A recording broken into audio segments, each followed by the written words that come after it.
Friends friends నేనైతే ఈరోజు సమ్మక్క జాతరలో మేము ప్రిపేర్ చేసిన నాటుకోడి పులుసు అయితే కట్టెల పొయ్యి మీద ఎలా ప్రిపేర్ చేసామనేది ఈ వీడియోలో చూపిస్తున్నానండి. చాలా టేస్టీగా చాలా బాగుంటుంది ఫ్రెండ్స్. ఇక్కడైతే 2 kgs నాటుకోడి చికెన్ అయితే తీసుకున్నామండి. నాటుకోడిని అయితే కాల్చిన తర్వాత పసుపు ఉప్పు రాసి క్లీన్ చేసుకోవాలండి.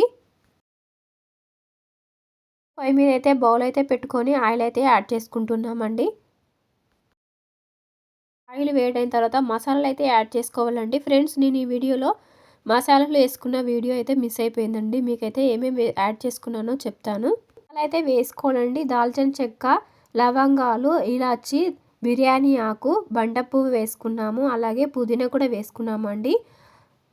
ఆనియన్ పీసెస్ కూడా యాడ్ చేసుకున్నాము. గ్రీన్ చిల్లీస్ కూడా వేసుకొని ఫ్రై చేసుకోవాలి. మనం చేసే నాటుకోడి కర్రీకి అనేది ఆనియన్స్ అనేటివి గోల్డెన్ కలర్ వచ్చే వరకు ఫ్రై చేసుకుంటే కర్రీ అనేది మంచి గ్రేవీ వస్తుంది ఫ్రెండ్స్. చాలా టేస్ట్ కూడా చాలా బాగుంటుందండి.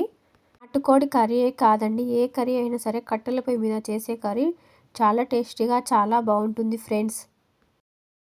ఫ్రై అయిపోయాయండి. ఇప్పుడైతే 2 టేబుల్ స్పూన్ల టర్మరిక్ పౌడర్, 4 టేబుల్ స్పూన్ల జింజర్ గార్లిక్ పేస్ట్ యాడ్ చేసుకొని పచ్చివాసన పోయే వరకు అయితే ఫ్రై చేసుకోవాలి.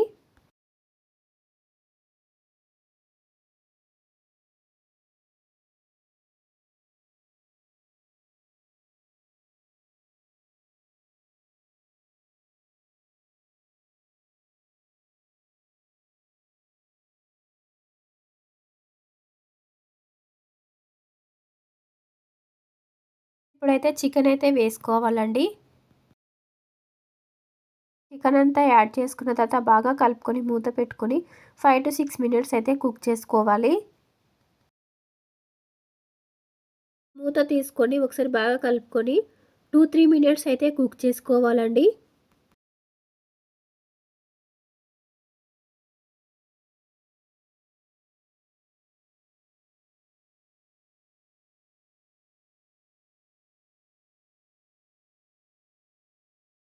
అయితే 2 టేబుల్ స్పూన్ల ధనియా పౌడర్ యాడ్ చేసుకోవాలి. 6 టేబుల్ స్పూన్ల రెడ్ చిల్లీ పౌడర్ యాడ్ చేసుకొని బాగా కలుపుకోవాలి. 3 టేబుల్ స్పూన్ల సాల్ట్ యాడ్ చేసుకున్నానండి. 2 టేబుల్ స్పూన్ల గరం మసాలా యాడ్ చేసుకోవాలండి. ఫ్రెండ్స్ నేనైతే టిప్ అయితే చెప్తున్నానండి. మనం చేసే కర్రీ గ్రేవీ టేస్టీగా చిక్కగా రావడానికి నేనైతే కొబ్బరి పొడి అయితే వేసుకుంటున్నానండి. ఫ్రెండ్స్ కొబ్బరి పొడి వేసుకొని కర్రీ చేసుకోవడం వల్ల గ్రేవీ అనేది చిక్కగా వస్తుందండి. టేస్ట్ కూడా చాలా బాగుంటుంది ఫ్రెండ్స్. కొబ్బరి పొడి అనేది 3 టేబుల్ స్పూన్ వరకు అయితే వేసుకున్నానండి నేను ఇక్కడ. ఫ్రెండ్స్ బాగా కలుపుకొని 2-3 మినిట్స్ అయితే కుక్ చేసుకోవాలండి. మసాలాలు అనేటివి కర్రీకి అయితే బాగా పట్టేస్తాయండి. అలాగే మీడియం సైజు 3 టమాటోస్ కూడా యాడ్ చేసుకొని 2 మినిట్స్ కుక్ చేసుకొని వాటర్ కూడా యాడ్ చేసుకొని 5 to 6 మినిట్స్ అయితే కుక్ చేసుకున్నామండి. 5 మినిట్స్ తర్వాత అయితే కొత్తిమీర కూడా యాడ్ చేసుకొని 2-3 మినిట్స్ కుక్ చేసుకోవాలి ఫ్రెండ్స్. కర్రీ అనేది అయిపోయిందండి. టేస్టీ నాటుకోడి పులుసు అయితే అయిపోయిందండి. మా స్టైల్లో ప్రిపేర్ చేసాము. చాలా టేస్టీగా చాలా బాగుంటుంది ఫ్రెండ్స్. మీరు కూడా ఈ వీడియోని చూసిన తర్వాత ఒకసారి ట్రై చేయండి. ఎలా వచ్చిందో కామెంట్ బాక్స్లో కామెంట్ చేయండి ఫ్రెండ్స్. మా ఛానల్ ఎవరైనా ఫస్ట్ టైం చూస్తే సబ్స్క్రైబ్ చేసుకొని సపోర్ట్ చేయండి ఫ్రెండ్స్.